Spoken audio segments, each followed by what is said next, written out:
اعوذ باللہ من الشیطان الرجیم بسم اللہ الرحمن الرحیم الحمد للہ رب العالمین والصلاة والسلام علی رسولہ الکریم وعلی آلہ وصحبہ اجمعین واشہد ان لا الہ الا اللہ واشہد ان محمدا عبدہ ورسولہ۔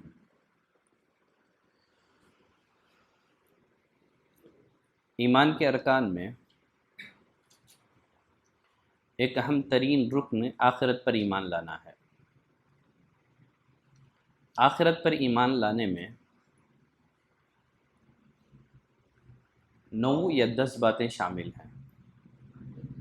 ان میں ایک میزان پر ایمان لانا ہے، ان میں سے ایک میزان پر ایمان لانا ہے۔ میزان عربی زبان کا مشہور و معروف لفظ ہے، اس کے معنی ہے ترازو کے۔ ایک میزان دنیا میں ہے جس میں کھانے پینے کی اشیاء تولی جاتی ہیں، وزن کی جاتی ہیں، اور ایک میزان کل قیامت کے دن میدان حشر میں قائم کیا جائے گا، جس میں بندوں کے اعمال تولے جائیں گے۔ اس کا تعلق عقیدے سے ہے۔ کتاب اور سنت میں میزان سے متعلق جتنی باتیں بیان ہوئی ہیں ان پر ایمان رکھنا ایک مسلمان کے لیے ضروری ہے۔ میزان ترازو کی کیفیت اللہ کے علاوہ کوئی نہیں جانتا۔ امام ابن عبد العز حنفی رحمۃ اللہ علیہ وہ فرماتے ہیں والذی دلت علیہ السنہ، سنت کے مطالعے سے جو بات ہمیں معلوم ہوتی ہے وہ یہ ہے ان المیزان الذی توزن بہ الاعمال یوم القیامہ، قیامت کے دن جس میزان کے ذریعے سے بندوں کے اعمال وزن کیے جائیں گے، لہو کفتان، اس کے 2 پلڑے ہوں گے، اس میزان کے 2 پلڑے ہوں گے، حسیتان مشاہدتان، جن کو دیکھا جا سکے گا، جن کو محسوس کیا جا سکے گا، جس کے دائیں پلڑے میں نیکیاں اور بائیں پلڑے میں گناہ وزن کیے جائیں گے۔ جس کی نیکیوں کا وزن زیادہ ہوگا قیامت کے دن اس کا نام اعمال اسے دائیں ہاتھ میں دیا جائے گا اور وہ جنتیوں میں سے ہوگا، اور جس کے گناہوں کا وزن بھاری اور وزن دار ہوگا اس کا نام اعمال اسے بائیں ہاتھ میں تھمایا جائے گا اور وہ جہنمیوں میں سے ہوگا۔ جیسے اللہ تعالیٰ نے قرآن مجید میں فرمایا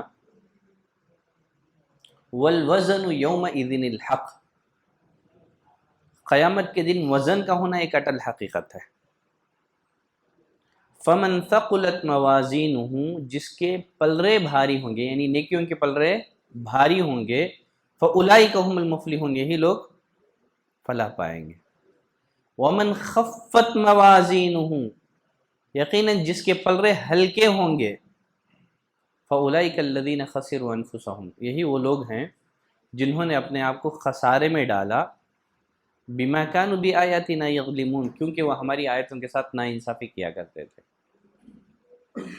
اور ایک جگہ اللہ نے فرمایا فَأَمَّا مَنْ ثَقُلَتْ مَوَازِينُهُ، یقیناً جس کے پلڑے بھاری ہوں گے، فَهُوَ فِي عِيشَةٍ رَاضِيَةٍ، وہ من پسند زندگی میں ہوگا، عیش و عشرت کی زندگی میں ہوگا۔ وَأَمَّا مَنْ خَفَّتْ مَوَازِينُهُ، اس کے برخلاف جس کے پلڑے ہلکے ہوں گے، فَأُمُّهُ حاویہ، اس کا ٹھکانہ کیا ہے؟ حاویہ ہے۔ وَمَا أَدْرَاكَ مَا هِيَ، تمہیں معلوم کیا کہ حاویہ کیا ہے؟ نار حامیہ، ایک بھڑکتی ہوئی آگ ہے۔ قیامت کے دن حشر کے میدان میں جو ترازو قائم کیا جائے گا، اس ترازو کی خصوصیت یہ ہے کہ وہ ترازو حقیر سے حقیر چیز کا بھی وزن کرے گی۔ معمولی سے معمولی چیز کا بھی وزن کرے گی. فَمَن يَعْمَلْ مِثْقَالَ ذَرَّةٍ خَيْرٍ يَرَهُ، ذرہ برابر بھی اگر اس نے نیکی کی ہوگی تو اسے دیکھ لے گا. وہ ذرے کا بھی وزن کرے گی. ذرہ کسے کہتے ہیں؟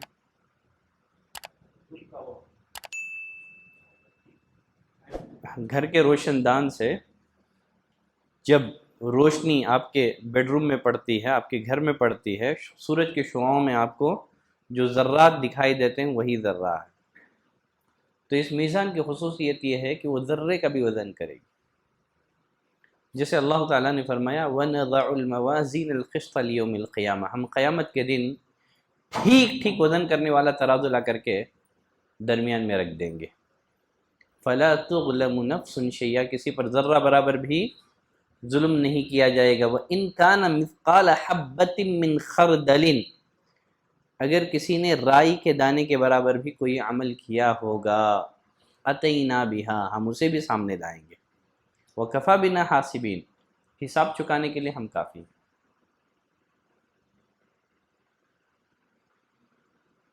یہ میزان اتنا عظیم ہوگا، اگر میزان میں آسمان اور زمین کو رکھ کر کے وزن کیا جائے تو اس کا بھی وزن کر دے، حقیر سے حقیر چیز کا بھی اور آسمان اور زمین کا بھی.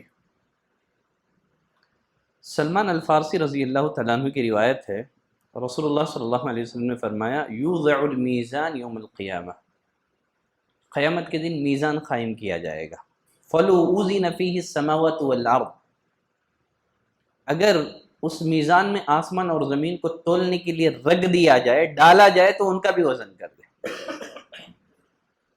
فتقول الملائکہ، فرشتے کہیں گے یا ربی لمن یزن ھذا، اس میزان میں کس کا وزن کیا جائے گا؟ اللہ فرمائے گا لمن شئت من خلقی، میں اپنی مخلوقات میں سے جس کا چاہوں گا وزن کروں گا. تو فرشتے کہیں گے سبحانک ما عبدناک حق عبادتک، اے پروردگار تیری ذات ہے، ہم نے تیری عبادت کا حق ادا نہیں کیا. گمراہ فرقوں میں معتزلہ اور خوارج ہیں. ان لوگوں نے میزان کا انکار کر دیا. جو اپنی عقل کا ناجائز استعمال کرتے ہیں، اپنی عقل کو معیار بناتے ہیں. اب ان کا کہنا یہ ہے کہ اعمال جو ہیں یہ معنوی چیز ہیں، ان کو دیکھا نہیں جا سکتا، پھر میزان میں ان کا کیسے وزن کیا جائے گا؟ تو کچھ نے انکار کر دیا، کچھ نے تعویل کر دی. میزان سے مراد عدل ہے، انصاف ہے، جسٹس ہے. یہ میزان کی کوئی حقیقت نہیں ہے، ترازو کی کوئی حقیقت نہیں ہے. ترازو سے مراد اللہ کا عدل ہے. جہاں تک معتزلہ اور خوارج کا یہ جو شبہ ہے نا کہ انسان کے اعمال جو ہیں یہ معنوی چیز ہیں، حسی چیز نہیں ہیں، ان کا کیسے وزن کیا جائے گا اس کا جواب میں آگے دوں گا. دیکھیں یہاں ایک بات ذہن میں رکھیں، قیامت کے دن انسانوں کے اعمال کو گنا نہیں جائے گا بلکہ تولا جائے گا. اعمال کو گنا نہیں جائے گا بلکہ تولا جائے گا، وزن کیا جائے گا. کیا بات معلوم ہوئی؟ اللہ تعالیٰ کو اعمال کی کوانٹٹی مطلوب نہیں ہے بلکہ کوالٹی مطلوب ہے. یہ نہیں دیکھا جائے گا کس نے زیادہ اعمال کیے ہیں کس نے کم کیے ہیں، اعمال کا وزن ہوگا، گنا نہیں جائے گا. اللہ تعالیٰ کو عمل کی کوانٹٹی مطلوب نہیں ہے بلکہ کوالٹی مطلوب ہے. اسی بنا پر اللہ نے فرمایا الذی خلق الموت والحیات لیبلوکم ایکم احسن عملا، وہی ہے جس نے موت اور زندگی کو پیدا کیا تاکہ آزمائیں کہ تم میں کا کون احسن عمل والا ہے. احسن عمل کس کو کہتے ہیں؟ احسن عمل وہ ہے جس میں دو خوبیاں پائی جائیں، اخلص اور اصوب ہو. کیا ہونا ہے وہ؟ اخلص ہو اور اصوب ہو. فضیل بن عیاض رحمۃ اللہ علیہ احسن عمل کی تفسیر کرتے ہوئے فرماتے ہیں احسن عمل وہ ہے جو اخلص ہو، اصوب ہو، نہایت ہی خالص ہو اور نہایت درست ہو. فضیل بن عیاض رحمۃ اللہ علیہ سے پوچھا گیا اخلص سے آپ کی مراد کیا ہے، عمل کے خالص ہونے کا مطلب کیا ہے؟ تو انہوں نے کہا کہ عمل کے خالص ہونے کا مطلب یہ ہے کہ وہ عمل محض اللہ کی رضا اور اس کی خوشنودی کے لیے کیا گیا ہو۔ پوچھا گیا عمل کے درست ہونے کا مطلب کیا ہے؟ فضیل بن عیاض رحمۃ اللہ علیہ نے فرمایا کہ وہ عمل سنت کے مطابق ہو۔ عمل میں اخلاص ہو لیکن سنت کے مطابق نہ ہو تو قبول نہیں ہوگا۔ عمل سنت کے مطابق ہو، اگر اخلاص مفقود ہے تو وہ عمل بھی قبول نہیں ہوگا۔ تو اللہ تعالیٰ کو عمل کی کوالٹی مطلوب ہے، کوانٹٹی مطلوب نہیں ہے۔ عمل کا وزن بقدر اخلاص اور مطابق سنت کے بڑھتا رہتا ہے۔ اگر عمل کرتے ہوئے آپ کے عمل میں اخلاص کامل ہے اور پھر اسی طرح سے سنت کی مطابقت بھی مکمل ہے، گرچہ عمل کی کوانٹٹی کم ہو، چونکہ اخلاص کامل ہے اور سنت کی مطابعت، سنت کی پیروی مکمل ہے، تو اس کا وزن بنسبت اس شخص کے بڑھ جائے گا جس نے تعداد میں بہت ساری نمازیں پڑھی، روزہ رکھا، زکوٰۃ دی، لیکن یا تو اخلاص میں کمی رہ گئی تھی یا تو سنت کی مطابعت اور پیروی میں کمی رہ گئی تھی۔ تو عمل کی کوالٹی جاننے کے لیے میزان نصب کیا جائے گا۔ ایک تو کوانٹٹی کا بھی فیصلہ ہوگا لیکن اس سے بڑھ کر کے کوالٹی کا فیصلہ ہوگا۔ اب یہاں ایک سوال یہ ہے، قیامت کے دن جو میزان نصب کیا جائے گا اس میزان میں کیا وزن کیا جائے گا؟ اس میزان میں کیا تولا جائے گا؟ اس بارے میں اسکالرس میں اختلاف ہے۔ بعض کا کہنا یہ ہے کہ میزان میں نامہ اعمال کا وزن ہوگا، میزان میں نامہ اعمال تولے جائیں گے۔ بعض نے کہا کہ نہیں، خود عامل کا وزن کیا جائے گا، عمل کرنے والے کو میزان میں رکھ کر کے تولا جائے گا۔ بعض نے کہا کہ نہیں، عمل کا وزن ہوگا۔ علامہ ابن کثیر رحمۃ اللہ علیہ فرماتے ہیں ممکن ہے کہ وزن کی یہ ساری صورتیں صحیح ہوں، کبھی عمل کا بھی وزن ہو، نام عمل کا بھی وزن ہو، اور خود عامل کو بھی میزان پر رکھ کر کے وزن کیا جائے، تو یہ تینوں درست ہیں۔ عامل کا بھی وزن کیا جائے گا، نام عمل کا بھی اور عمل کا بھی۔ سب سے پہلے عمل کرنے والے کا بھی وزن ہوگا، عمل کرنے والے کو بھی تولا جائے گا۔ دلیل ابو ہریرہ رضی اللہ تعالیٰ عنہ فرماتے ہیں نبی کریم صلی اللہ علیہ وسلم نے فرمایا انہ لیأتی الرجل العظیم السمین یوم القیامہ، قیامت کے دن ایک انتہائی موٹا، تازہ، ہٹا کٹا آدمی آئے گا، جب اسے میزان میں رکھ کر کے وزن کیا جائے گا لا یزن عند اللہ جناح بعوضۃ، مچھر کے پر کے برابر بھی میزان میں اس کا وزن نہیں ہوگا۔ قیامت کے دن ایک موٹے، تازے، بڑے آدمی کو لایا جائے گا لیکن میزان میں اس کا وزن مچھر کے پر کے برابر بھی نہیں ہوگا۔ پھر نبی کریم صلی اللہ علیہ وسلم نے قرآن کی آیت کریمہ پڑھی فَلَا نُقِيمُ لَهُمْ يَوْمَ الْقِيَامَةِ وَزَنًا، ہم قیامت کے دن ایسے نافرمان لوگوں کا کوئی وزن قائم نہیں کریں گے۔ عبداللہ بن مسعود رضی اللہ تعالیٰ عنہ جلیل القدر صحابی ہیں، صحابہ اکرام میں ان کا ایک خاص مقام ہے۔ ایک دفعہ عبداللہ بن مسعود رضی اللہ تعالیٰ عنہ نبی کریم صلی اللہ علیہ وسلم کے لیے مسواک اتارنے کے لیے، توڑنے کے لیے درخت پر چڑھے، اتنے میں ہوا چلی، ان کی پنڈلیاں ظاہر ہو گئی، ہوا میں جو تھا نا ان کی پنڈلیاں جھول رہی تھی، معذور صحابی تھے پیروں سے۔ صحابہ اکرام ان کی دبلی پتلی پنڈلیوں کو دیکھ کر کے ہنسنے لگے۔ نبی کریم صلی اللہ علیہ وسلم نے صحابہ سے پوچھا ہے میرے ساتھیوں ہنسنے کی وجہ کیا ہے، کیوں ہنس رہے ہو؟ کہا اللہ کے رسول دیکھیے نا عبداللہ بن مسعود کی یہ باریک پنڈلیاں، ان کے باریک ران۔ نبی کریم صلی اللہ علیہ وسلم نے فرمایا تم عبداللہ بن مسعود کی پنڈلیوں پر ہنستے ہو، والذی نفسی بیدہ لہما اثقل فی المیزان من احد، قسم ہے اس ذات کی جس کے ہاتھ میں میری جان ہے، یہ پتلی ٹانگیں میزان میں احد پہاڑ سے زیادہ بھاری اور وزندار ہے۔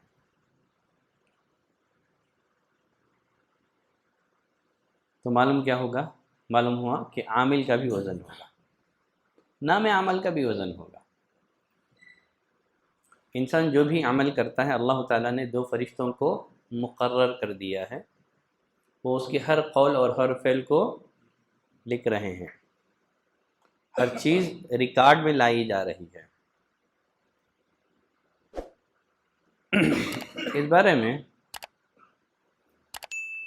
عبداللہ بن عمرو بن عاص رضی اللہ تعالیٰ عنہ کی مشہور و معروف روایت، آپ نے یہ روایت سن رکھی ہوگی، نبی کریم صلی اللہ علیہ وسلم نے فرمایا یصاح برجل من امتی یوم القیامت علی رؤوس الخلائق، قیامت والے دن میری امت کے ایک شخص کو سارے انسانوں کے درمیان بلایا جائے گا، میدان محشر میں تمام اولین و آخرین جمع ہوں گے، اللہ تعالیٰ میری امت کے ایک شخص کو طلب کرے گا سارے انسانوں میں، فَيُنشَرْ لَهُ 99 سِجِلًّا، اس کے آگے گناہوں کے 99 دفتر پھیلا دیے جائیں گے، اور گناہوں کا ایک ایک دفتر تا حد نگاہ ہوگا، جہاں تک انسانوں کی نگاہوں کی پہنچ ہے وہاں تک گناہوں کا ایک ایک دفتر ہوگا۔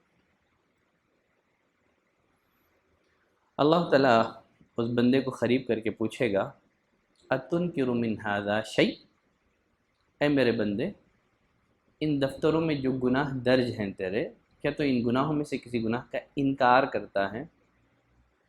مزید پوچھے گا أَظَلَمَكَ كَتَبَتِ الْحَافِظُونَ، کیا میرے محافظ فرشتوں نے تیرے نام اعمال کو تیار کرنے میں کوئی غلطی کی ہے؟ ان سے کوئی چوک تو نہیں ہو گئی ہے؟ کہیں ایسا تو نہیں ہوا ہے کہ تو نے کوئی گناہ نہ کیا ہو، غلطی سے وہ گناہ تیرے نام اعمال میں درج کر دیا گیا؟ ایسی کوئی بات ہے، ایسا کوئی معاملہ ہے؟ بندہ کہے گا کہ نہیں پروردگار، ان میں جو گناہ درج ہیں میں نے واقعتاً ان گناہوں کا ارتکاب کیا ہے، تیرے محافظ فرشتوں سے میری رپورٹ تیار کرنے میں کسی طرح کی بھول چوک نہیں ہوئی ہے۔ پھر سے اللہ پوچھے گا الک عذر، 99 گناہوں کے دفتر، ایک ایک دفتر تا حد نگاہ، ان گناہوں کے لیے تیرے پاس کیا کوئی عذر ہے؟ کہے گا کہ نہیں اللہ، کوئی عذر نہیں ہے، جانتے بوجھتے میں نے ان گناہوں کا ارتکاب کیا ہے، کوئی عذر نہیں ہے۔ آدمی اقرار کر لے گا، اعتراف کر لے گا۔ اللہ پوچھے گا اے میرے بندے الک حسنہ، کیا ان گناہوں کے مقابلے میں تیرے پاس کوئی قابل ذکر نیکی ہے جس کو پیش کر کے تو بچ جائے؟ کہے گا کہ لا یا ربی، ان 99 گناہوں کے دفتروں کے مقابلے میں میرے پاس کوئی قابل ذکر نیکی بھی نہیں ہے جس کو پیش کر کے میں تیرے عذاب سے، تیری گرفت سے بچ جاؤں۔ اللہ اس بندے سے کہے گا ان لک عندنا حسنہ، کوئی بات نہیں، تیری ایک نیکی میرے پاس ہے، فإنہ لا ظلم علیک اليوم، آج تجھ پر ظلم نہیں کیا جائے گا۔ پھر کیا ہوگا؟ فتخرج بطاقہ، ایک پرچہ نکالا جائے گا، ایک کاغذ کا ٹکڑا، ایک پرچہ، چھوٹا سا کارڈ، جس میں کیا لکھا ہوا ہوگا؟ اشہد ان لا الہ الا اللہ واشہد ان محمدا عبدہ ورسولہ۔ پھر اس بندے سے کہا جائے گا احضر وزنک، جب تیرے نام اعمال کا وزن ہوگا اس موقع پر تجھے حاضر رہنا ہے میزان کی جگہ پر۔ بندہ کہے گا یا ربی ما هذه البطاقۃ مع هذه السجلات، ہے پروردگارا یہ چھوٹی سی پرچی، یہ کاغذ کا چھوٹا سا ٹکڑا گناہوں کے 99 دفتروں کے مقابلے میں کیا وزن رکھتا ہے، اس کی کیا حیثیت؟ اللہ کہے گا آج تجھ پر ظلم نہیں ہوگا، آج تجھ پر ظلم نہیں ہوگا۔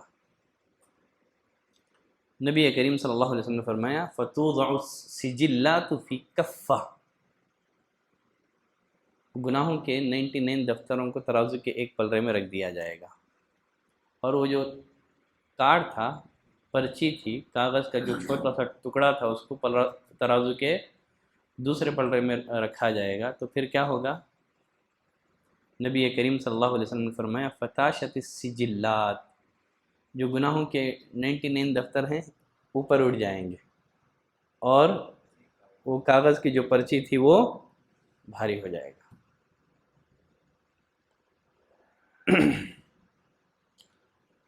فلا يثقل مع اسم اللہ شیء، نبی کریم صلی اللہ علیہ وسلم نے فرمایا کوئی چیز اللہ کے نام سے زیادہ بھاری اور وزن دار نہیں ہے۔ تو معلوم کیا ہوا کہ عامل کا بھی وزن ہوگا، یہ نام عمل کا بھی وزن ہوگا۔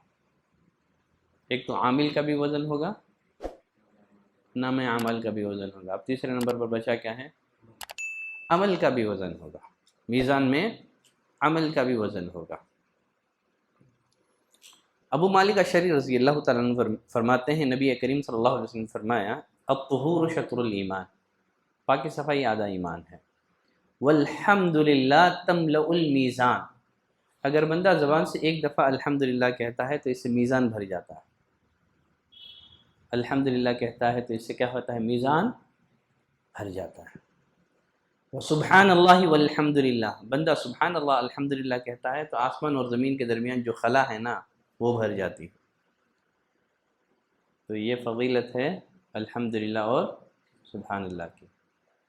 یہ دو کلمات بہت معنی خیز ہیں۔ الحمدللہ پر ایک گھنٹے کا ایپیسوڈ آ رہا ہے صرف الحمدللہ پہ، ٹھیک ہے، بہت معنی خیز ہے۔ خیر، اب یہاں ایک سوال ہے، اعمال کا وزن کیسے کیا جائے گا؟ اس لیے کہ انسان کی نیکی ہو یا گناہ ہو، یہ کوئی حصی چیز نہیں ہے، نظر آنے والی چیز نہیں ہے اور محسوس ہونے والی چیز نہیں ہے، تو پھر کیسے وزن ہوگا؟ جیسے خوارج اور معتزلہ نے میزان کا انکار کر دیا۔ کیوں؟ انسان کے اعمال غیر مجسم چیز ہیں، ان کا کوئی جسم نہیں ہے، تو پھر کیسے وزن ہوگا؟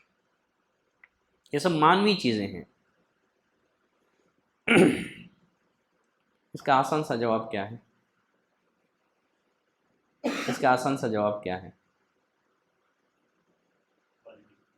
اللہ تعالیٰ ہر چیز پر قادر ہے۔ اللہ تعالیٰ ہر چیز پر قادر ہے۔ کیا یہ ضروری ہے جس چیز کو ہم تول نہ سکیں اللہ تعالیٰ بھی تول نہیں سکے گا؟ وہ تو رب العالمین ہے، وہ ہر چیز پر قادر ہے، وہ اس بات پر قادر ہے کہ انسان کے اعمال کا وزن کرے۔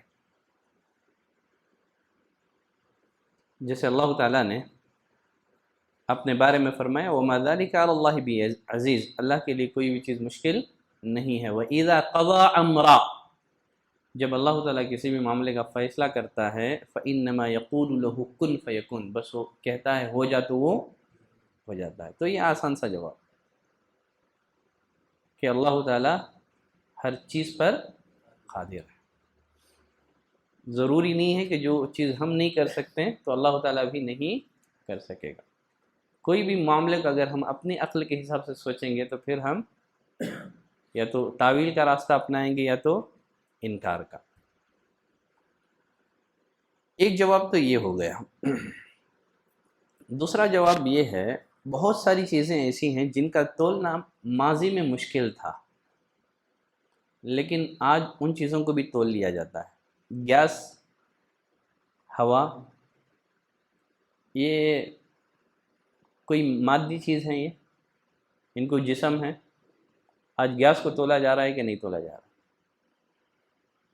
انسان اللہ تعالیٰ کی ایک حقیر مخلوق ہے۔ جب انسان غیر مجسم چیزوں کا وزن کر سکتی ہے تو پھر اللہ کے لیے کیا مشکل ہے؟ آج انسان وزن کر رہا ہے، ہواؤں کا، گیس کا، غیر مجسم اشیاء کا وزن آج انسان کر رہا ہے۔ حالانکہ انسان اللہ کی ایک حقیر مخلوق ہے، کمزور مخلوق ہے۔ تو جب انسان غیر مجسم یعنی چیزوں کا وزن کر سکتا ہے تو پھر اللہ کے لیے کیا مشکل ہے؟ ٹھیک ہے، دو جوابات ہو گئے۔ آخری جواب یہ بھی ممکن ہے کہ اللہ تعالیٰ کل قیامت کے دن ہمارے اعمال کو جسم عطا کرے، پھر انہیں وزن کیا جائے۔ اس سے پہلے ہم لوگ قبر پر ایمان لانے میں ایک حدیث پڑھ چکے ہیں۔ قبر میں جب مومن سے سوال ہوگا پھر اس کے بعد اس کا عمل کیسے آئے گا؟ ایک انسانی شکل میں آئے گا. تو یہاں انسان کے جو اعمال ہیں اس کو اللہ تعالیٰ انسانی شکل دے دے گا. خوبصورت انسان کی شکل میں ایک شخص آئے گا، کہے گا کہ میں تمہارا عمل. اور پھر اسی طرح سے نبی کریم صلی اللہ علیہ وسلم نے فرمایا قرآن پڑھا کرو. قرآن کل قیامت کے دن اپنے پڑھنے والوں کے لیے سفارشی بن کے آئے گا. خصوصیت کے ساتھ سورہ بقرہ اور آل عمران پڑھا کرو. دو جگمگانے والی جو دو صورتیں ہیں ان کو پڑھا کرو. کیوں؟ کل قیامت کے دن یہ دو صورتیں آئیں گی. کیسے آئیں گی؟ گویا صاحبان ہوں یا دو پرندوں کا جھنڈ ہوں. تو بہت ممکن ہے کہ اللہ تعالی ہمارے اعمال کو شکل دے، پھر ان کو میزان پر وزن کیا جائے. اس کے بہت سارے دلیلیں موجود ہیں. اگر آپ تلاش کریں گے تو اس کی بہت ساری دلیلیں آپ کو کتاب اور سنت میں مل ہی جائیں گی. جو انسان اپنے مال کی زکوٰۃ نہ ادا کرتا ہو تو اس کے مال کو سانپ کی شکل دے دی جائے گی، اژدہے کی شکل دے دی جائے گی، اور اس کو ڈسے گا، کہے گا کہ بھئی تیرا مال. واضح ہے؟ ٹھیک ہے، چلے. اب یہاں ایک سوال ہے، میزان میں بھاری اور وزنی اعمال کون سے ہیں؟ میزان میں بھاری اور وزنی اعمال کون سے ہیں؟ انشاءاللہ ان اعمال کی معرفت کے بعد آپ ضرور ان پر عمل کریں گے. ٹھیک ہے. ایک تو میزان پر بھاری اعمال کون سے ہیں، اور وہ کون سے گناہ ہیں جس کی وجہ سے ہمارا میزان ہلکا ہو جائے گا. سب سے پہلے آج کے درس میں میزان میں جو بھاری اور وزنی اعمال ہیں ان کے بارے میں پڑھ لیں گے. نوح علیہ السلام جب یہ وفات کے قریب ہوئے، جب یہ مرض الموت میں مبتلا ہوئے، تو انہوں نے اپنے بیٹے کو بلایا. اپنے بیٹے کو نصیحت کرتے ہوئے کہا کہ اے میرے بچے، آمرک باثنتین وانہاک عن اثنتین، میں تمہیں دو باتوں کا حکم دیتا ہوں، دو باتوں سے منع کرتا ہوں. آمرک باثنتین وانہاک عن اثنتین، دو باتوں کا حکم دیتا ہوں، دو باتوں سے منع کرتا ہوں. دو باتیں جن کا نوح علیہ السلام نے اپنے بیٹے کو حکم دیا تھا وہ کیا ہیں؟ پہلی چیز، آمرک بلا الہ الا اللہ، اے میرے بیٹے میں تجھے حکم دیتا ہوں کہ لا الہ الا اللہ پر ثابت قدم رہنا، ہمیشہ لا الہ الا اللہ کا ورد کرتے رہنا. آمرک بلا الہ الا اللہ، میں تجھے حکم دیتا ہوں کہ لا الہ الا اللہ پر ثابت قدم رہ. اور آگے نوح علیہ السلام فرماتے ہیں فَإِنَّ السَّمَاوَاتِ السَّبْعَ وَالْأَرْضِينَ السَّبْعَ، اگر ساتوں آسمانوں کو، ساتوں زمینوں کو ترازو کے ایک پلڑے میں رکھا جائے اور دوسرے پلڑے میں لا الہ الا اللہ کو رکھا جائے تو کون سا بھاری اور وزندار ہوگا؟ لا الہ الا اللہ. وہ پلڑا بھاری ہو جائے گا جس میں لا الہ الا اللہ ہوگا. دوسری بات جس کا نوح علیہ السلام نے اپنے بیٹے کو حکم دیا وہ کیا ہے؟ سبحان اللہ و بحمدہ، اے میرے بیٹے سبحان اللہ و بحمدہ اس کا کثرت سے ورد کرنا. فإنہا صلاۃ کل شیء، اس لیے کہ یہ جو سبحان اللہ و بحمدہ ہے اللہ کی ساری مخلوقات کی نماز ہے. وبہا یرزق کل شیء، اسی ورد کی، اسی ذکر کی بنا پر اللہ تعالیٰ اپنی مخلوقات کو روزی دیتا ہے. کائنات کی ہر مخلوق اللہ کی تسبیح بیان کرتی ہے نا. وَإِن مِّن شَيْءٍ إِلَّا يُسَبِّحُ بِحَمْدِهِ، اللہ نے فرمایا کائنات کی ساری مخلوقات اللہ کی تسبیح بیان کرتی ہیں لیکن تم اس تسبیح کو سمجھ نہیں سکتے. وَلَكِن لَّا تَفْقَهُونَ تَسْبِيحَهُمْ. تو اس حدیث میں بتا دیا گیا کہ اللہ کی جو مخلوقات ہیں، دیگر مخلوقات، وہ اللہ کی تسبیح کیسے کرتی ہیں. کیسے؟ سبحان اللہ و بحمدہ، اسی ذکر کی بنا پر انہیں روزی دی جاتی ہے. اگر کوئی آدمی تنگ دستی کا شکار ہے یا رزق میں وہ بے برکتی محسوس کر رہا ہے، اس کو چاہیے کہ کثرت سے سبحان اللہ و بحمدہ اس کا ورد کریں. انشاءاللہ اللہ تعالیٰ اس کے لیے روزی کے دروازے اوپن کر دے گا. دو باتیں ہیں جن سے نوح علیہ السلام نے اپنے بیٹے کو منع کیا تھا، روکا تھا، وہ کیا ہیں؟ نمبر ایک شرک، نمبر دو، ایک ہے شرک اور دوسرا ہے نمبر دو کبر۔ کیا ہے؟ کبر، تکبر۔ جب نبی کریم صلی اللہ علیہ وسلم نے نوح علیہ السلام کے حوالے سے یہ حدیث بیان کی، صحابہ کرام نے پوچھا اللہ کے رسول، آدمی چاہتا ہے کہ اس کا لباس عمدہ ہو، کیا یہ بات تکبر میں شامل ہے؟ آپ نے فرمایا نہیں۔ پوچھا آدمی چاہتا ہے کہ اس کے لباس عمدہ ہو، اس کے جوتے عمدہ ہو، کیا یہ ساری باتیں تکبر میں ہیں؟ نبی نے فرمایا یہ ساری باتیں تکبر میں نہیں ہیں۔ تکبر کسے کہتے ہیں؟ تکبر نام ہے حق کو جھٹلانے کا اور لوگوں کو حقیر سمجھنے کا۔ ایک ہے حق کا انکار کرنا۔ سب سے پہلے حق کا انکار کس نے کیا تھا؟ ابلیس نے۔ سب سے پہلے حق کا انکار ابلیس نے کیا تھا۔ اللہ تعالیٰ نے حکم دیا تھا ابلیس کو کہ آدم کا سجدہ کریں، تو ابلیس نے کیا کیا؟ اپنی عقل کو نقل پر مقدم کر دیا۔ ہمیشہ جو اپنی عقل ہے نا اس کو کتاب اور سنت کے تابع رکھنا ہے، کتاب اور سنت کو اپنی عقل کے تابع نہیں بنانا ہے۔ سمجھ رہے ہیں؟ اپنی عقل کو ہمیشہ کتاب اور سنت کے تابع رکھنا ہے، کتاب اور سنت کو اپنی عقل کے تابع نہیں بنانا ہے۔ ابلیس نے یہی غلطی کی۔ اللہ نے حکم دیا سجدہ کرو، سجدہ کر لیتا، لیکن اس نے کیا کیا؟ فوراً اپنی عقل کو چلایا، کہا کہ یہ بات تو میری عقل میں نہیں آتی۔ جو بھی اپنی عقل کا استعمال کرے گا وہی الہی کے مقابلے میں وہ تباہ و برباد ہو جائے گا۔ نوح علیہ السلام کا بیٹا نہیں جانتے؟ نوح علیہ السلام نے اپنے بیٹے سے کیا کہا تھا؟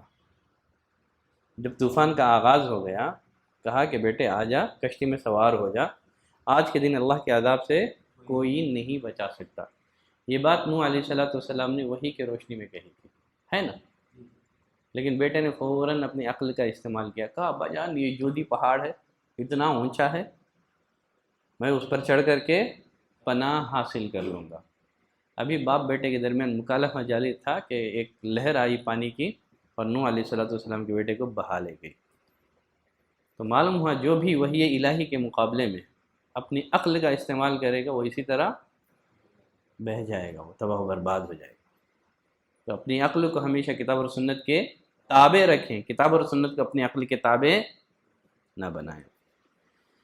خیر چلیں، میزان میں سب سے بھاری اور وزنی اعمال کون سے ہیں؟ نمبر ایک توحید اور رسالت کی گواہی۔ توحید اور رسالت کی گواہی سے متعلق حدیث بطاقہ ہم لوگ پڑھ چکے ہیں۔ کون سی حدیث؟ کارڈ والی حدیث، عبداللہ بن عمرو بن عاص رضی اللہ تعالیٰ عنہ کی۔ اس میں کیا ہے؟ اشہد ان لا الہ الا اللہ محمد عبدہ ورسولہ۔ خیر چلے، میزان میں بھاری اور وزنی اعمال کون سے ہیں؟ دوسرے نمبر پر سبحان اللہ و بحمدہ سبحان اللہ العظیم، صحیح بخاری کے سب سے آخری حدیث ہے۔ ابو ہریرہ رضی اللہ تعالیٰ عنہ راوی ہیں، نبی کریم صلی اللہ علیہ وسلم نے فرمایا کلمتان خفیفتان علی اللسان، دو کلمے ایسے ہیں جو زبان پر بڑے ہلکے ہیں، جن کی ادائیگی مشکل ہے نہیں، جن کی ادائیگی بہت آسان ہے، زبان پر بڑے ہلکے ہیں، ثقیلتان فی المیزان، لیکن یہ کلمے میزان میں انتہائی بھاری ہیں، حبیبتان الی الرحمن، رحمان کو بے حد محبوب ہیں۔ وہ دو کلمے کون سے ہیں؟ سبحان اللہ و بحمدہ سبحان اللہ العظیم۔ چلتے پھرتے جو ہے نا آپ اس کا اہتمام کریں، اس کی عادت بنا لیں۔ آدمی جس کی عادت بنا لیتا ہے انشاءاللہ اس کی موت اسی پر واقع ہوتی ہے۔ اگر آپ اس کلمے کی عادت ڈال لیں سبحان اللہ و بحمدہ، موت کے وقت یہ کلمہ ادا ہو جائے تو انشاءاللہ آدمی کی کامیابی کی دلیل ہے نا۔ خیر چلے، ایک دفعہ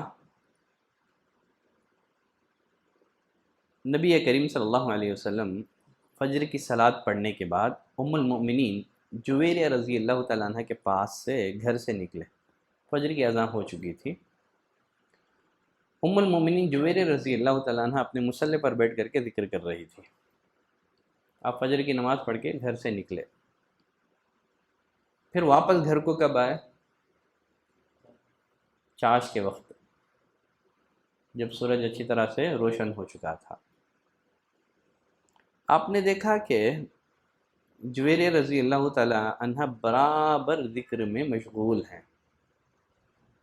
آپ نے جویریہ رضی اللہ تعالیٰ عنہ سے پوچھا ما زلتی علی الحال الذی فارقتک علیہا، تم اب تک اسی حال میں بیٹھی ہو جس حال میں تمہیں چھوڑ کر گیا ہوں؟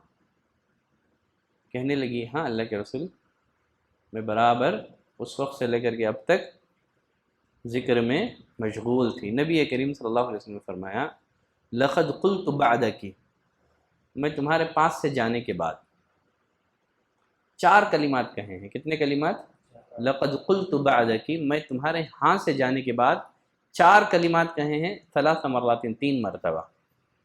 لو وزنت بما قلتی، تمہارے ذکر کو اور میرے ان 4 کلمات کو، تمہارے ذکر کو اور میرے ان 4 کلمات کو وزن کیا جائے تو میرے کلمات تمہارے ذکر پر بھاری ہو جائیں گے۔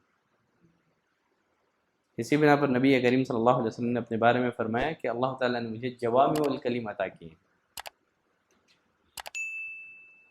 یعنی آپ صلی اللہ علیہ وسلم زبان سے جو اللہ کا ذکر کرتے تھے، یہ جو بات بھی آپ ارشاد فرماتے تھے، الفاظ تھوڑے ہوتے تھے لیکن وہ اپنے اندر معنوں کا سمندر رکھتے تھے۔ کہا کہ 4 کلمات 3 بار میں نے ادا کر دیے، لیکن میرا ذکر تمہارے ذکر پر بھاری ہے۔ وہ کیا ہے 4 کلمات؟ سبحان اللہ و بحمدہ عدد خلقہ، سبحان اللہ و بحمدہ عدد خلقہ ورضا نفسہ وزینت عرشہ ومداد کلماتہ۔ تو میں اللہ کی پاکی بیان کرتا ہوں حمد کے ساتھ، سبحان اللہ و بحمدہ عدد خلقہ، اس کی مخلوقات کی گنتی کے برابر۔ کوئی اللہ کی مخلوقات کو شمار کر سکتا ہے؟ اللہ تیری اتنی تعریف، تیری اتنی حمد، تیری اتنی تسبیح جتنی کہ تیری مخلوقات ہے۔ ورضا نفسی، تیری اتنی تعریف، اتنی تسبیح جتنا تو پسند کرتا ہے۔ وزینت عرشی، تیرے وزن کے برابر تیری تسبیح اور تیری تعریف، تیرے عرش کے وزن کے برابر۔ وزینت عرش، تیرے عرش کے وزن کے برابر تیری تعریف۔ ومداد کلماتہ، جتنے کے کلمات کی سیاہی ہے۔ اگر سارے سمندروں کو سیاہی بناتے کر اگر کوئی اللہ کی تعریف لکھنا چاہے تو یہ بھی ذکر بڑا جامع ذکر ہے۔ سبحان اللہ و بحمدہ عدد خلقہ ورضا نفسہ وزینت عرشہ ومداد کلماتہ۔ یاد ہے سب کو؟ کن کو یاد نہیں ہے تو یاد کر لے، ٹھیک ہے؟ اگلے بار سنائیں گے سنڈے۔ چلو، میزان میں بھاری اعمال میں سے ایک عمل ہے نماز کے بعد اور سوتے وقت کے اذکار۔ عبداللہ بن عمرو بن عاص رضی اللہ تعالیٰ عنہ فرماتے ہیں نبی کریم صلی اللہ علیہ وسلم نے فرمایا خصلتانی او خلتان، 2 خصلتیں یا 2 عادتیں ایسی ہیں لا یحافظ علیہما عبد مسلم، جو کوئی مسلمان بندہ ان کی حفاظت کرتا ہے الا دخل الجنہ، ضرور وہ جنت میں جائے گا۔ 2 عادتیں ایسی ہیں اگر کوئی مسلمان ان کی پابندی کر لیں تو وہ جنت میں جائے گا۔ آپ نے فرمایا ہما یسیر، یہ آسان ہے لیکن عمل کرنے والے تھوڑے ہیں، آسان ہے لیکن عمل کرنے والے تھوڑے ہیں۔ اب وہ 2 خصلتیں کیا ہیں، 2 عادتیں کیا ہیں؟ اگر مسلمان ان کی پابندی کر لے تو انشاءاللہ وہ جنت میں جائے گا۔ نمبر 1، یسبح فی دبر کل صلاۃ 10، ہر فرض نماز کے بعد 10 دفعہ سبحان اللہ۔ کتنی دفعہ؟ 10 دفعہ سبحان اللہ، 10 دفعہ الحمدللہ، 10 دفعہ اللہ اکبر۔ تو کتنی ہو گئی یہ؟ فرمایا فذالک 500، یہ 150 ہو گئے۔ کتنے ہو گئے؟ 5 نمازوں کے کتنے ہو گئے یہ؟ آپ صلی اللہ علیہ وسلم فرمایا فذالک 50 و 100، یہ 150 ہو گئے، گنتی میں 150 ہو گئے۔ وہ 1500 فی المیزان، لیکن میزان میں 1500، تعداد میں 150 لیکن میزان میں وہ کیسے؟ 1 نیکی 10 نیکیوں کے برابر، 1 نیکی 10 نیکیوں کے برابر 1500 ہو گئے نا، ٹھیک ہے۔ پھر آپ صلی اللہ علیہ وسلم نے دوسرا عمل فرمایا وَيُكَبِّرُ 34 إِذَا أَخَذَ مَسْجَعَهُ، جب آدمی سونے کے لیے بستر پر آئے تو 34 مرتبہ اللہ اکبر کہیں۔ کتنی دفعہ؟ وَيَحْمَدُ 33، اس پر 3 مرتبہ الحمدللہ، وَيُسَبِّحُ 33، 33 مرتبہ سبحان اللہ۔ یہ کتنے ہو گئے؟ فَذَلِكَ مِئَةٌ بِاللِّسَانِ، یہ زبان میں 100 ہو گئے، وَأَلْفٌ فِي الْمِيزَانِ، لیکن میزان میں 1000۔ صحابہ کرام نے نبی کریم صلی اللہ علیہ وسلم سے پوچھا، اللہ کے رسول نے جب یہ کام بہت آسان ہے تو پھر ان پر عمل کرنے والے لوگ تھوڑے کیسے ہوئے؟ جب یہ آسان ہیں تو ان پر عمل کرنے والے لوگ تھوڑے کیسے ہوئے؟ آپ صلی اللہ علیہ وسلم نے فرمایا کہ یأتی احدکم الشیطان فی منامہ فینومہ قبل ان یقولہ، جب آدمی سونے کے لیے بستر پر جاتا ہے، ذکر کرنا چاہتا ہے، شیطان ذکر کرنے سے پہلے سلا دیتا ہے۔ ذکر کرنا چاہتا ہے، ذکر کرنے سے پہلے وہ سلا دیتا ہے۔ نماز کے بعد ذکر کرنا چاہتا ہے، فوراً نماز سے فارغ ہوا کہ نہیں کہ شیطان اسے اس کی کوئی حاجت یاد دلا دیتا ہے، نہیں تجھے فلاں کام کرنا ہے، تیری یہ مشغولیت ہے، مصروفیت۔ آسان تو ہے لیکن شیطان کیا کر دیتا ہے؟ اس کے ذہن کو ڈائیورٹ کر دیتا ہے کسی اور طرف۔ سونے کے لیے بستر پر آتا ہے تو ایک تو آدمی موبائل دیکھتے دیکھتے ہی سو جاتا ہے، پھر نماز کے بعد بھی آدمی کو فوراً فکر کیا ہے، اٹھا کر کے موبائل دیکھتے ہیں گویا نماز کی قبولیت کا میسج آ گیا ہے نا۔ ہاں، نماز کی قبولیت کا گویا میسج آ گیا، لوگ نماز سے فوراً فارغ ہوئے کہ نہیں پہلے واٹس ایپ میں میسج چیک کر، ہے نا۔ شیطان کیا کر دیتا ہے، اس کی کوشش یہ ہوتی ہے کہ کسی بھی طرح سے بندہ اللہ کا ذکر کر نہ پائے۔ پھر اللہ سے ہم عمل کی توفیق مانگتے ہیں، اس معاملے میں سب ایک ہی حمام میں ننگے ہیں۔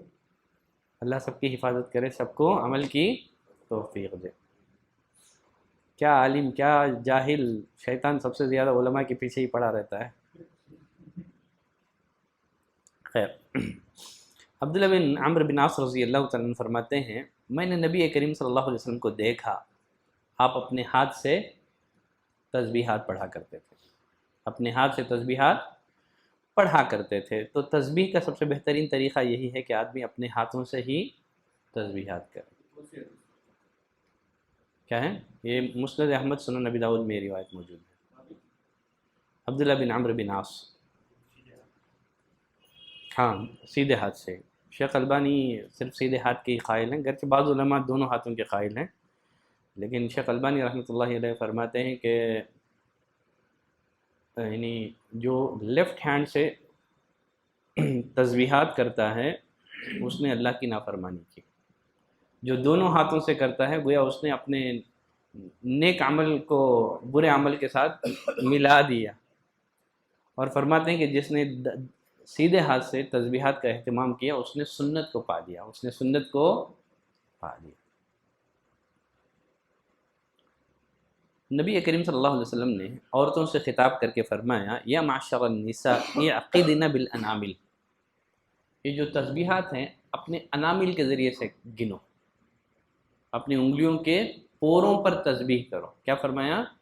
انگلیوں کے پوروں پر تسبیح کرو، قیامت کے دن ان سے سوال ہوگا، ان کو بلوایا جائے گا، یہ قیامت کے دن آپ کے حق میں گواہی دیں گے، یا تو آپ کے خلاف میں موبائل ہے نا، اسکرین ٹچ، یا تو آپ کے حق میں یا تو آپ کے خلاف میں۔ تو یہ بہت اہم ہے، یہ جو پور ہے نا بہت اہم، ان سے بلوایا جائے گا قیامت کے دن۔ فرمایا کہ انہی پوروں پر کیا کرو؟ تسبیحات کرو۔ یہی سب سے بہترین طریقہ ہے۔ جیسے اگر آپ کہنا چاہ رہے ہیں آسان طریقہ یہی ہے، سبحان اللہ سبحان اللہ سبحان اللہ، ٹھیک ہے، سبحان اللہ سبحان اللہ سبحان اللہ، ایسے کہنے کے بجائے سبحان اللہ سبحان اللہ سبحان اللہ، بہتر طریقہ یہی ہے کہ سبحان اللہ سبحان اللہ سبحان اللہ۔ اس سے اچھا طریقہ اہل علم نے کہا کہ یہ طریقہ سب سے بیسٹ ہے، سبحان اللہ سبحان اللہ سبحان اللہ، ٹھیک ہے۔ اس کو عربی میں جو عقدہ کے جو لفظ آئے ہیں اس کے لیے یہ طریقہ سب سے زیادہ موزوں ہے، سبحان اللہ سبحان اللہ سبحان اللہ سبحان اللہ سبحان اللہ سبحان اللہ، ٹھیک ہے۔ تو یہ سب سے بیسٹ ہے، کون سا؟ یہ طریقہ، یہ بھی چلے گا۔ بعض اہل علم نے اس کی بھی گنجائش دی ہے، ٹھیک ہے، لیکن اولا یہ ہے کہ انامل سے تسبیحات گنے، یہ سب سے بیسٹ طریقہ ہے، ٹھیک ہے، یا ایسے یا تو ایسے۔ سمجھ میں آ گئی بات؟ چلیں آگے بڑھتے ہیں۔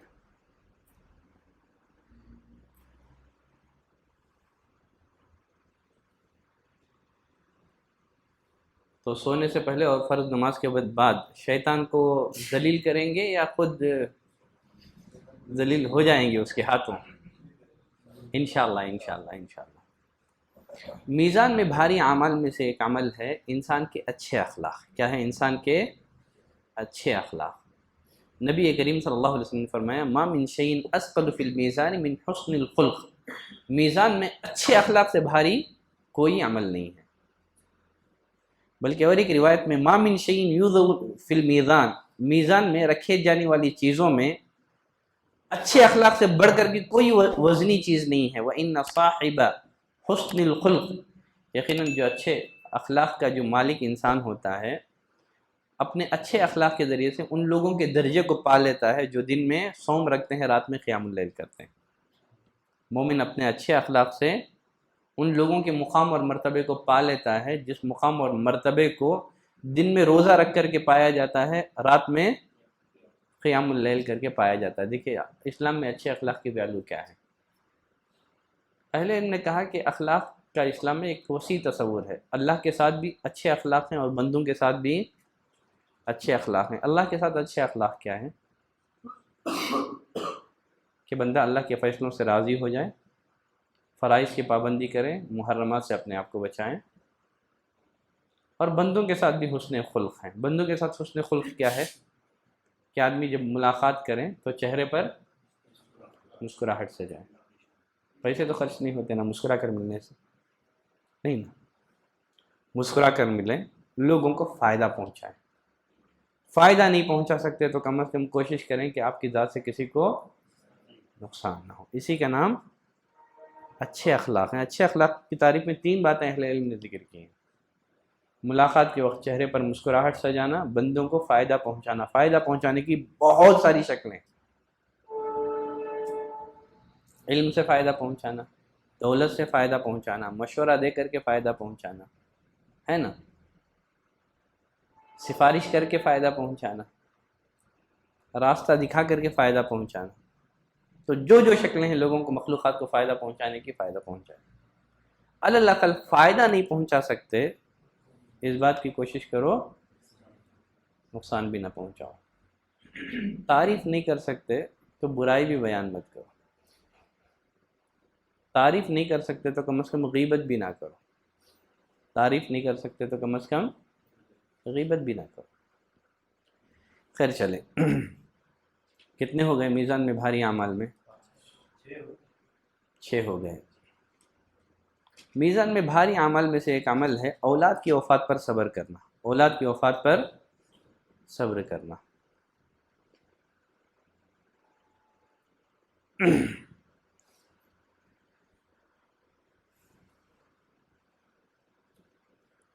ابو سلمہ جو رسول اللہ صلی اللہ علیہ وسلم کے غلام، وہ فرماتے ہیں نبی کریم صلی اللہ علیہ وسلم نے فرمایا بخ بخ، واہ واہ، فرمایا کہ یہ 5 کلمات میزان میں کیا ہی بھاری ہیں۔ ما اثقلہن فی المیزان، آپ نے ہاتھ سے 5 باتوں کی طرف اشارہ کر کے فرمایا کہ یہ 5 چیزیں میزان میں کیا ہی بھاری ہیں۔ وہ 5 چیزیں کیا ہیں؟ سبحان اللہ والحمد للہ ولا الہ الا اللہ واللہ اکبر، یہ سب سے افضل ترین کلمات ہیں یہ، ٹھیک ہے۔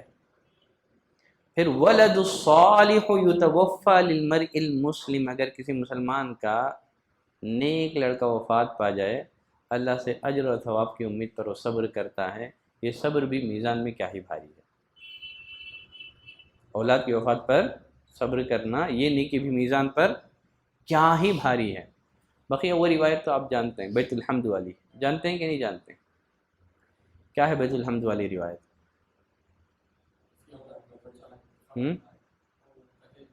اگر کسی کے بیٹے کا انتقال ہو جائے، اللہ فرشتوں سے پوچھتا ہے کیا تم نے میرے بندے کے بیٹے کی روح قبض کر لی ہے، کیا تم نے اس کے جگر کے ٹکڑے کو اس سے چھین لیا ہے؟ فرشتے کہتے ہیں کہ ہاں، کیونکہ ہم نے تیرے حکم سے ہی کیا ہے۔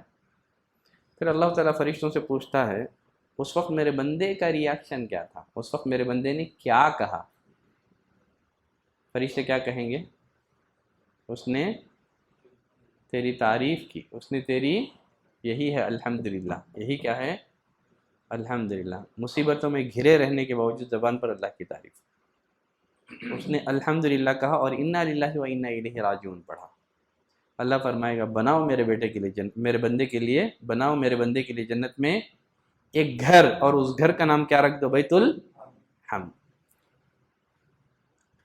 خیر چلیں آگے بڑھتے ہیں، کتنے ہو گئے؟ 7۔ 8واں مسلمان کے جنازے اور تدفین میں شرکت، مسلمان کے جنازے اور تدفین میں شرکت۔ ابو ہریرہ رضی اللہ تعالیٰ عنہ فرماتے ہیں نبی کریم صلی اللہ علیہ وسلم نے فرمایا من شہد الجنازہ حتی یصلی فلہ قیرات، جو نماز جنازہ اور تدفین میں شامل ہوا، جس نے جنازے کی پیروی کی، کب تک رہا وہ ساتھ میں؟ تدفین تک رہا، نماز بھی پڑھا اور تدفین میں بھی رہا، تو اسے 2 قیرات۔ صرف جنازے میں شرکت کی لیکن تدفین کی کارروائیوں میں شرکت نہیں کی تو وہ اسے 1 قیرات ملے گا۔ پوچھا گیا ومل قیراتان، اللہ کے رسول یہ 2 قیرات کیا ہیں؟ آپ نے فرمایا مثل الجبلین العظیمین، 2 بڑے پہاڑوں کے برابر اسے ثواب ملے گا۔ تو اس کا یہ عمل جب میزان میں رکھا جائے گا تو 2 بڑے پہاڑوں سے زیادہ بھاری اور وزندار ہوگا۔ تو اس لیے جب بھی اس طرح کا موقع ملے تو اس کو ضائع ہونے نہ دیں۔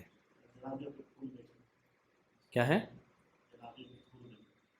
جنازے میں پھول ڈالنا،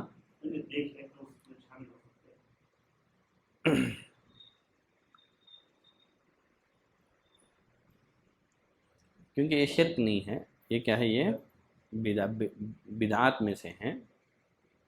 ویسے رسول اللہ صلی اللہ علیہ وسلم نے ایسے جنازوں کے ساتھ چلنے سے منع کر دیا ہے جس میں لوگ جو ہے آگ لے کر کے چلتے ہوں، ٹھیک ہے، آگ لے کر کے چلتے ہوں۔ اگر خلاف سنت کوئی کام ہو رہا ہے تو آپ کو اختیار ہے، ٹھیک ہے، آپ اللہ کے لیے نہیں جا رہے ہیں تو اللہ کے لیے نہیں جا رہے ہیں تو انشاءاللہ آپ کو ثواب ملے گا، کیونکہ آپ اللہ کے لیے کر رہے ہیں، ٹھیک ہے۔ انشاءاللہ گنجائش ہے۔ کیا بولے؟ ہاں یہ گنجائش ہے، ہم نہیں جانا چاہے تو گنجائش ہے، کیونکہ نہیں جانا چاہیے کے لیے ٹھیک ہے، الحمدللہ، اچھا کیا آپ نے۔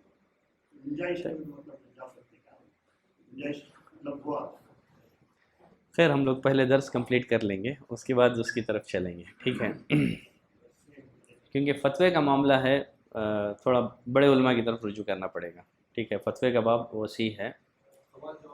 جہاں تک معاملہ ہے تقوی کا، آپ نے تقوی پر عمل کیا، پھر فتویٰ تقوی سے تھوڑا اونچا درجہ ہے، علی الاطلاق نہیں جانا ہے، ٹھیک ہے، اس پر کیا اتنا بڑا حکم لگایا جا سکتا ہے یا نہیں؟ ٹھیک ہے چلیں، کیونکہ اس سوال کا تعلق ویسے بالواسطہ ہمارے درس سے بھی نہیں ہے، درس کے بعد کر لیں گے سوال اگر ہو تو۔ اللہ کی راہ میں گھوڑا پالنا، اللہ کی راہ میں گھوڑا پالنا۔ ابو ہریرہ رضی اللہ تعالیٰ عنہ فرماتے ہیں من احتبس فرسا فی سبیل اللہ، جس نے اللہ کے راستے میں گھوڑا پالا اللہ پر ایمان رکھتے ہوئے، اس کے وعدوں کی تصدیق کرتے ہوئے، تو کیا ہوگا؟ فإن شبعہ وریہ، اس نے گھوڑے کو جو چارہ ڈالا تھا، جو کھلایا تھا، جو پلایا تھا، اس کا بول اور براز سب میزان میں ہوگا، اس کا بول اور براز، اس کا پیشاب سب میزان میں ہوگا، لیکن بشرط یہ ہے کہ اللہ کے راستے میں قتال کرنے کے لیے کسی نے گھوڑا پالا ہو تو۔ کتنے ہو گئے؟ 9 ہو گئے. چلیں. نبی کریم صلی اللہ علیہ وسلم جن دعاؤں کا اہتمام کرتے تھے یہ دعا بتا کر کے آج کے درس کو ختم کرتا ہوں. باقی ہمارا ٹاپک ہے میزان، وہ گناہ جس کی وجہ سے انسان کا میزان ہلکا ہو جاتا ہے. اصل میں کیا ہے، اس کے تحت اہل علم نے بربادی اعمال کے اسباب ذکر کیے ہیں. بہت سارے گناہ ایسے ہیں جس سے ہماری نیکیاں، ہمارے اعمال برباد ہو جاتے ہیں، اس سے ہمارا میزان بھی کیا ہو جاتا ہے؟ ہلکا ہو جاتا ہے. تو یہ بھی لمبا موضوع ہے. یہ چاہیں گے کہ ایپیسوڈ اس پر بھی بربادی اعمال کے اسباب پہ، ٹھیک ہے، بربادی اعمال کے اسباب، وہ گناہ جس کی وجہ سے انسان کے اعمال برباد ہو جاتے ہیں، اور وہی گناہ کیا ہوں گے؟ میزان کو ہلکا بھی کر دیں گے. تو اگلی کلاس یہی رہے گی، بربادی اعمال کے اسباب. ٹھیک ہے. چلیں، آخری حدیث اس بارے میں، کان رسول اللہ صلی اللہ علیہ وسلم اذا اخذ مسجعه، نبی کریم صلی اللہ علیہ وسلم جب سونے کے لیے بستر پر جاتے، آپ جہاں بہت ساری دعاؤں کا اہتمام کرتے تھے اس میں ایک دعا یہ بھی ہے، اللہم اغفر لی، اللہ مجھے بخش دے، وقصع شیطانی، میرے شیطان کو ذلیل کر دے، میرے شیطان کو ذلیل کر دے، وفک رہانی، میرے گردن کو جہنم سے آزاد کر دے، وثقل میزانی، اور میرے میزان کو بھاری کر دے، میرے میزان کو بھاری کر دے، وجعلنی فی الند الاعلی، اور اے اللہ مجھے فرشتوں کی اعلیٰ محفل میں شامل کر دے، اے اللہ مجھے اعلیٰ محفل میں شامل کر دے، یعنی جنت کا اونچا درجہ تو مجھے عطا فرما. ٹھیک ہے. کیا دعا ہے وہ؟ اللہم اغفر لی وقصع شیطانی، اللہ تو مجھے معاف کر دے، میرے شیطان کو ذلیل اور رسوا کر دے، وفک رہانی، اور میری گردن کو جہنم سے آزاد کر دے، وثقل میزانی، میرے میزان کو بھاری اور وزندار کر دے، وجعلنی فی الند الاعلی، اے اللہ مجھے اعلیٰ محفلوں میں شامل کر دے. تو اسی دعا پر آج کے درس کو، آج کی کلاس کو ہم ختم کرتے ہیں. صلی اللہ علی نبینا محمد وعلی آلہ وصحبہ وسلم تسلیما کثیرا. دعا پڑھ دوں؟ شاید نہیں ہے، یہ دعا حسن مسلم میں نہیں ہے. شیخ البانی رحمۃ اللہ علیہ نے صحیح الجامع میں اس روایت کو صحیح قرار دیا. ٹھیک ہے، یہ اچھا ہے. اگلے بار اسی کو یاد کر لو، ہے نا، وہ سلسلہ جاری ہے دعاؤں کو یاد کرنے کا.